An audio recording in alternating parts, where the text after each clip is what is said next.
On parle souvent de la mort comme d'un moment brutal, une cassure nette. Mais il existe un autre type de deuil.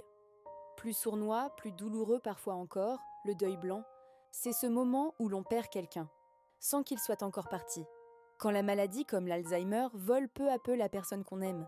Quand on doit apprendre à dire adieu, alors qu'elle respire toujours, qu'elle sourit encore parfois, mais qu'elle n'est déjà plus vraiment là.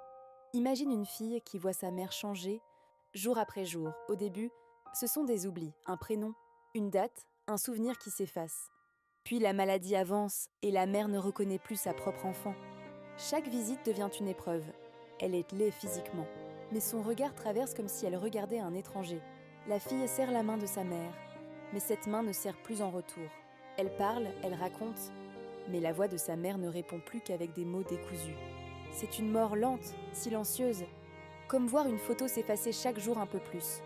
Et le plus terrible dans le deuil blanc, c'est cette contradiction. Le corps est là, mais l'âme, elle, s'en va déjà. On pleure une personne qui vit encore. On enterre un souvenir avant même l'enterrement. Ce deuil-là glace le cœur, parce qu'il ne laisse pas de répit. Il nous fait vivre l'absence avant même l'absence. Et quand enfin le dernier souffle arrive, on a déjà pleuré 1000 fois avant. Si toi qui écoutes ces mots, tu traverses ce chemin, sache que ta douleur est légitime. Tu n'es pas seul. Aimer quelqu'un jusqu'au bout, même quand il n'est plus vraiment là, c'est une preuve de force et d'un amour immense. Accroche-toi à ce que tu as partagé, à ces instants qui restent gravés en toi. Parce qu'au fond, si la mémoire s'efface, l'amour, lui, ne disparaît jamais.